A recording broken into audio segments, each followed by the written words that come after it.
Hello everyone, कैसे हैं आप सब। स्वागत है आपका अपना यूट्यूब चैनल आदर्श अकेडमी में। मित्रों, आज हम लोग सीटेट परीक्षा 2026 के लिए सीडीपी बाल विकास एवं शिक्षा शास्त्र देखेंगे, जो व्याख्या सहित सॉल्व पेपर 21 जनवरी 2022 को पूछा गया प्रश्न। यह प्रश्न पेपर 1 कक्षा 1 से 5 तक के लिए है। और जो है इस वीडियो को देखने के लिए आप हमारे आदर्श अकेडमी के इस चैनल को अवश्य सब्सक्राइब कर लें, ताकि जो है हमारी जो PYQ सीरीज श्रृंखला चली आ रही है 2011 से लेकर 24 तक के प्रश्नों का हल, तो हम जो है लगातार इस पर अपलोड करते जा रहे हैं। इसलिए आपसे अनुरोध है कि आप हमारे YouTube चैनल को अवश्य सब्सक्राइब करें, जहां आपको जो है सभी प्रकार के वीडियो आसानी से प्राप्त हो सके। तो आज हमारा प्रश्न संख्या 16 से 30 तक दिया गया है, क्योंकि हम इसके पहले 1 से लेकर 15 तक सभी प्रश्नों का हल देख लिया था, जो हम इस चैनल पर अपलोड कर दिए हैं। तो आइए प्रश्न संख्या 16 देखते हैं, जिसमें दिया गया है बच्चों में सृजनात्मकता को किस प्रकार सुसाध्य किया जा सकता है। 1 है अन्वेषण को प्रोत्साहित करके, 2 है अध्यापक केंद्रित शिक्षा शास्त्र द्वारा, 3 है लगातार अभ्यास और दोहराकर, 4 है केवल अनुकरण द्वारा। तो मित्रों, बच्चों में जो है क्रिटिकल थिंकिंग को बढ़ावा देने के लिए और इसे आसान बनाने के लिए हम जो है अन्वेषण को प्रोत्साहित करके ऐसा कर सकते हैं। इसलिए प्रश्न संख्या 16 का सही उत्तर होगा 1, क्योंकि बच्चे अन्वेषण की प्रक्रिया में खोजबीन के दौरान नई नई जानकारियां प्राप्त करते हैं, जो उनकी सृजनात्मक क्षमता को और प्रोत्साहित करती है, बढ़ाती है। अन्वेषण से, खोजबीन से बच्चे में सृजनात्मक क्षमता का विकास होता है और वे नए नए तथ्यों को जानने की कोशिश करते हैं। इसलिए प्रश्न संख्या 16 का सही उत्तर होगा 1। जबकि लगातार और अभ्यास दोहराकर जो है बच्चे को हम उसके सृजनात्मक क्षमता को नहीं बढ़ा सकते हैं, और केवल अनुकरण यानी नकल के द्वारा भी बच्चे में जो सृजनात्मक क्षमता नहीं कर सकते, और सिर्फ अध्यापक केंद्रित रखने से भी सृजनात्मकता में कमी आएगी। तो प्रश्न संख्या 16 का सही उत्तर होगा 1। आइए प्रश्न संख्या 17 देखते हैं, जिसमें दिया गया है कि गुणज वैकल्य सीधे तौर पर निम्न में से किससे संबंधित है। 1 है गति विषयक आसक्तता से, 2 है दूसरों के प्रेरकों इरादों को समझने में प्रवाहिता से, 3 है सांगीतिक योग्यता से, 4 है गणितीय संकल्पों के अधिगम्य कठिनता से। तो गुणज विकल्प जो है वह सीधे सीधे तौर पर गणितीय संकल्पों से जुड़ा हुआ है। इसलिए प्रश्न संख्या 17 का सही उत्तर होगा 4, क्योंकि गुणज जो है किसी भी मात्रा और पूर्णांक का गुणनफल होता है। इससे प्रभावित विद्यार्थी सामान्यतः गणितीय अंक समस्याओं से प्रभावित होते हैं। आइए प्रश्न संख्या 18 देखते हैं, जिसमें दिया गया है शिक्षा का अधिकार अधिनियम 2009 के अंतर्गत निजी विद्यालयों में आर्थिक रूप से कमजोर वर्ग के विद्यार्थियों के दाखिले हेतु सीटों के आरक्षण का प्रावधान है। इन छात्रों के सफल समावेशन हेतु एक अध्यापक को किस तरह के शिक्षा शास्त्र का प्रयोग करना चाहिए। अर्थात कि एक निजी विद्यालय में जो है आर्थिक रूप से कमज़ोर छात्र जो है, उसके दाखिले हेतु उसके नामांकन के लिए सीटों का जो प्रावधान है, इसमें जो है सफल समावेशन के लिए हम यानी एक अध्यापक किस तरह के शिक्षा शास्त्र का प्रयोग करेंगे। तो 1 है भेदभावात्मक, 2 है अलगावात्मक, 3 है साम्यता पर आधारित, 4 है समानता पर आधारित। तो इस प्रश्न संख्या 18 का सही उत्तर होगा 3, साम्यता पर आधारित, क्योंकि अगर हम समानता पर जो आधारित रखते हैं तो सभी जो है के लिए बराबर हो जाती है, जबकि साम्यता जो है बच्चों के ज़रूरतों के हिसाब से हम जो है उसके आरक्षण के हिसाब से उसे हम देखते हैं। तो इसलिए प्रश्न संख्या 18 का सही उत्तर होगा 3। प्रश्न संख्या 19 देखते हैं, जिसमें दिया गया है कि एक समावेशी कक्षा में सूचना को किस तरह से प्रस्तुत करना चाहिए। 1 है शाब्दिक रूप में, 2 है दृश्य रूप में, 3 है मौखिक रूप में, 4 है बहुल रूप में। तो मित्रों, एक समावेशी कक्षा में सूचना को हमें बहुल रूप में यानी विभिन्न तरीकों के रूप में जो है हमें प्रस्तुत करना चाहिए। इसलिए प्रश्न संख्या 19 का सही उत्तर होगा 4, क्योंकि एक समावेशी कक्षा में सभी प्रकार के सभी जो है पृष्ठभूमि के छात्र शामिल होते हैं। तो इसलिए हमें चाहिए कि जो है बहुलता के आधार पर हम जो है सूचना को प्रस्तुत करें।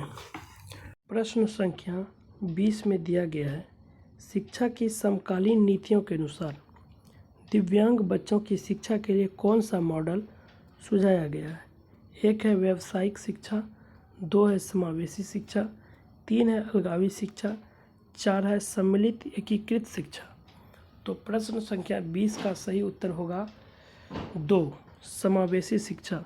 यानी समकालीन नीतियों के अनुसार यानी NEP 2020 के अनुसार दिव्यांग बच्चों के शिक्षा के लिए कौन सा मॉडल अपनाया गया है, सुझाया गया है। तो समावेशी शिक्षा, इसका सही उत्तर होगा 2, क्योंकि जो है समकालीन नीतियों के अनुसार जो है दिव्यांग बच्चे को समावेशी शिक्षा का मॉडल अपनाया गया है। इसलिए कि समावेशी शिक्षा में एक सामान्य छात्र एक दिव्यांग छात्र के साथ विद्यालय में अधिकतर समय बिताता है। अर्थात समावेशी शिक्षा एक ऐसी शिक्षा है जिसमें सामान्य बालक बालिकाएं और मानसिक तथा शारीरिक रूप से अक्षम बालक बालिकाएं एक साथ बैठकर एक ही विद्यालय में शिक्षा ग्रहण करते हैं। तो प्रश्न संख्या 20 का सही उत्तर होगा 2, समावेशी शिक्षा। प्रश्न संख्या 21 देखते हैं, जिसमें दिया गया है कि अधिगम प्रक्रिया के बारे में निम्नलिखित में कौन सा कथन गलत है। 1 है अधिगम एक निरंतर प्रक्रिया है, 2 है अधिगम प्रक्रिया में त्रुटियां और गलतियां अप्रासंगिक है, 3 है अधिगम व्यक्तिगत एवं पर्यावरण कारकों पर आधारित है, 4 है अधिगम चक्रीय रूप से होता है, अनुरेखीय रूप से नहीं। तो मित्रों, प्रश्न में दिया गया है कि अधिगम प्रक्रिया के बारे में कौन सा कथन गलत है। तो प्रश्न संख्या 21 का सही उत्तर होगा 2, क्योंकि अधिगम प्रक्रिया में त्रुटियां और गलतियां अप्रासंगिक है। यह कथन गलत इसलिए है क्योंकि त्रुटियां और गलतियां प्रासंगिक है, सहज है, इसलिए कि इसमें जो है बच्चे में जब बच्चे गलती करते हैं तो उसमें सुधार का अवसर होता है और गलतियों से सीखना जो है उसके लिए सहज बात होता है। और अधिगम एक निरंतर प्रक्रिया है, लगातार चलने वाली प्रक्रिया, यह कथन सही है। अधिगम जो है व्यक्तिगत एवं पर्यावरण कारकों पर भी आधारित होता है, यह कथन भी सही है। अधिगम चक्रीय रूप से यानी लगातार चलता रहता है, एक चक्र के समान चलता रहता है, यह भी कथन सही है। प्रश्न संख्या 22 देखते हैं, जिसमें दिया गया है बच्चे को बारंबार यह बोलने से कि वह अधिगम के लिए योग्य नहीं है किस संभावना को बढ़ावा देता है। यानी आप एक शिक्षक हैं और आपके कक्षा में जो छात्र है, एक छात्र को आप लगातार बोलते हैं कि तुम पढ़ने योग्य नहीं हो, अधिगम तुम्हारे बस की बात नहीं है, तो बच्चे में किस प्रकार की संभावना को बढ़ावा देता है, मिलता है। 1 है बच्चे अधिगम के प्रति अनुत्प्रेरित निष्प्रेरित हो जाएगा यानी निष्क्रिय हो जाएगा। 2 है अधिगम की गति में तेजी आ जाएगी। 3 है बच्चा अधिगम के प्रति अभिप्रेरित हो जाएगा। 4 है बच्चे के अधिगम पर कोई प्रभाव नहीं पड़ेगा। तो प्रश्न संख्या 22 का सही उत्तर होगा 1। जब हम कक्षा में किसी छात्रों को बार बार लगातार टॉर्चर करते हैं, उसे बार बार कहते हैं कि तुम पढ़ने लायक नहीं हो, शिक्षा तुम्हारे बस की बात नहीं है, अधिगम करना तुम्हारे हिस्से का काम नहीं है, तो बच्चा निष्प्रेरित हो जाएगा और जो है वह पढ़ाई के प्रति विमुख हो जाएगा, उसके अंदर हीन भावना आ जाएगी, अतः बच्चा सीखने की प्रक्रिया से दूर हो जाएगा। इसलिए प्रश्न संख्या 22 का सही उत्तर 1 है। प्रश्न संख्या 23 देखते हैं, जिसमें दिया गया है समस्या समाधान कौशल को किस प्रकार बढ़ाया जा सकता है।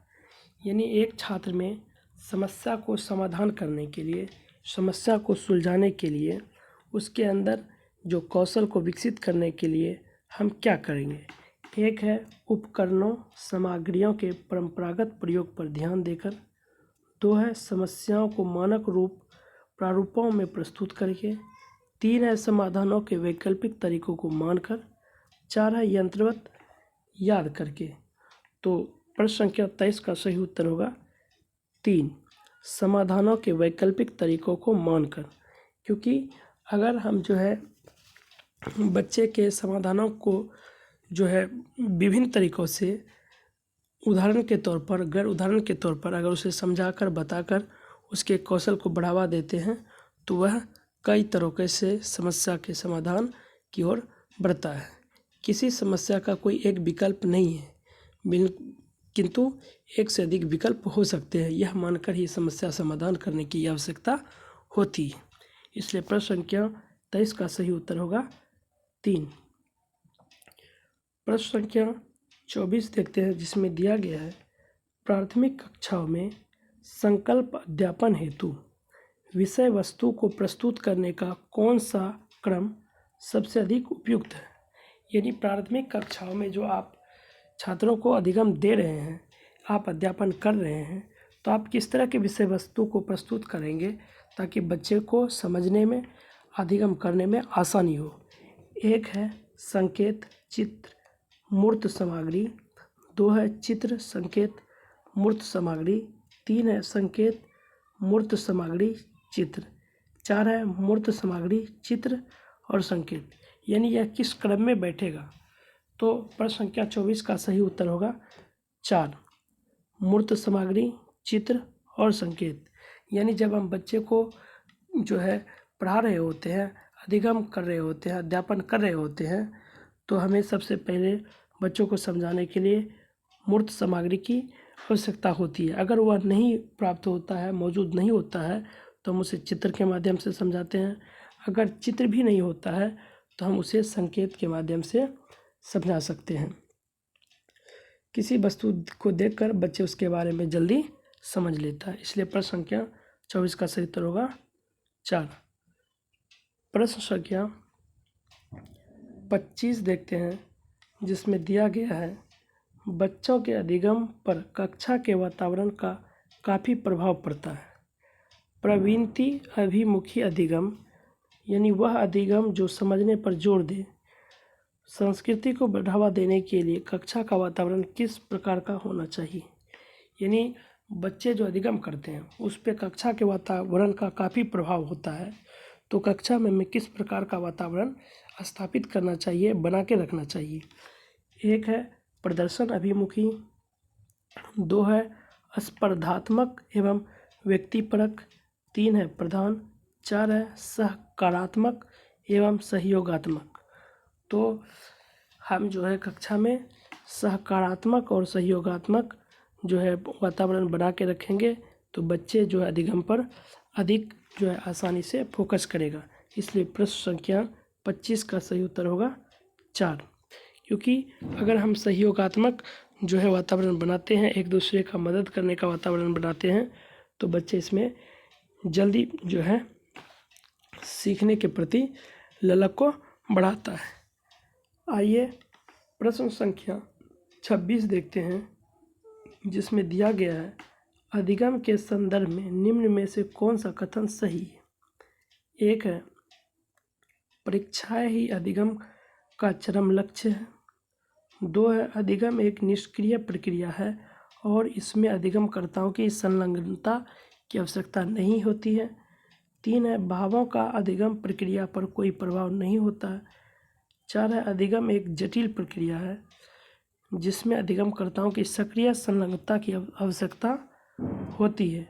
तो मित्रों, अधिगम के संदर्भ में कथन 4 सही है, विकल्प 4 सही है, क्योंकि अधिगम एक जटिल प्रक्रिया है जिसमें अधिगमकर्ताओं की सक्रिय संलग्नता की आवश्यकता होती है। प्रश्न संख्या 27 देखते हैं, जिसमें दिया गया है कि अधिगम का सामाजिक संरचनात्मक विचार अधिगम प्रक्रिया में किस महत्व पर बल देता है। एक है पारस्परिक क्रियाओं। 2 है पुरस्कार और दंड। 3 है आनुवांशिकता। 4 है अटल शिक्षा शास्त्री उपागमों। तो प्रश्न संख्या 27 का सही उत्तर होगा 1।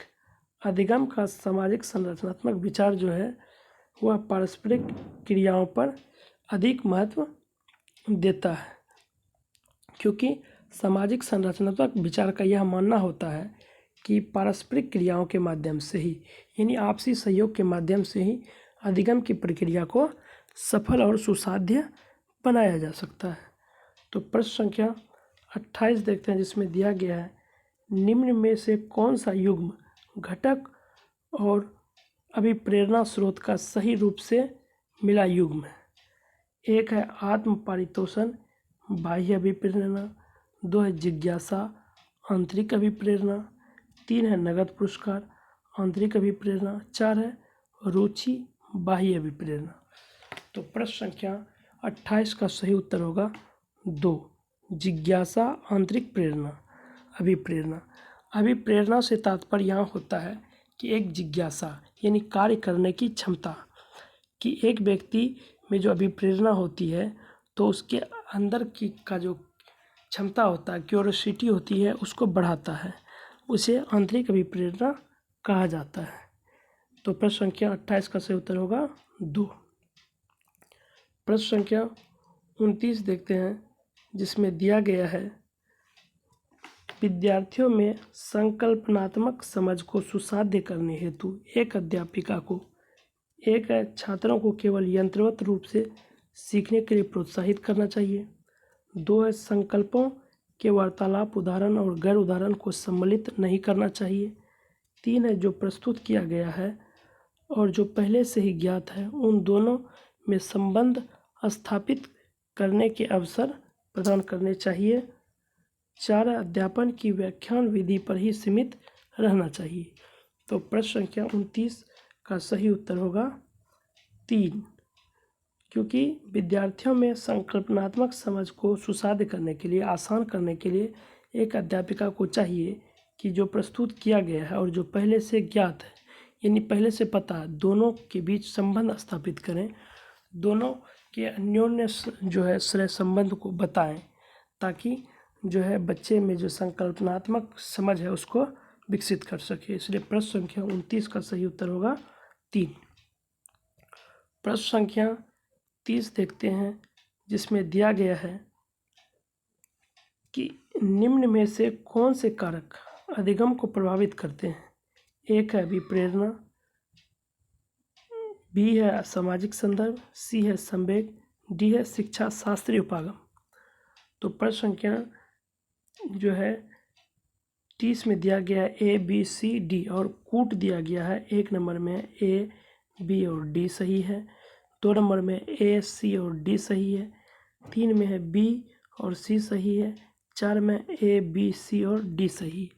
तो इसमें से कौन ऐसा कारक है जो अधिगम को प्रभावित करता है। तो मित्रों, अभिप्रेरणा भी जो है अधिगम को प्रभावित करता है और सामाजिक संदर्भ से भी बच्चा इंटरेक्ट होकर जो है सीखता है और संवेग के माध्यम से भी सीखता है और शिक्षा शास्त्र उपागम के भी माध्यम से बच्चे जो है सीखते हैं। तो इसलिए प्रश्न संख्या 30 का सही उत्तर होगा A, B, C और D, यानी उपरोक्त सभी। मित्रों, आप जो है हमारे आदर्श एकेडमी के इस YouTube चैनल को अवश्य सब्सक्राइब कर लें, जहां लगातार हम जो है आप सबके लिए PYQ सीरीज और MCQ सीरीज CDP के बेस्ट प्रश्नों को अपलोड कर रहे हैं, ताकि आपको समझने में आसानी हो और एक जगह आपके सभी PYQ सीरीज जो है उपलब्ध हो। आप ज़्यादा से ज़्यादा इस वीडियो को देखें और समझें। आज की कक्षा यहीं समाप्त होती है। धन्यवाद, शुक्रिया।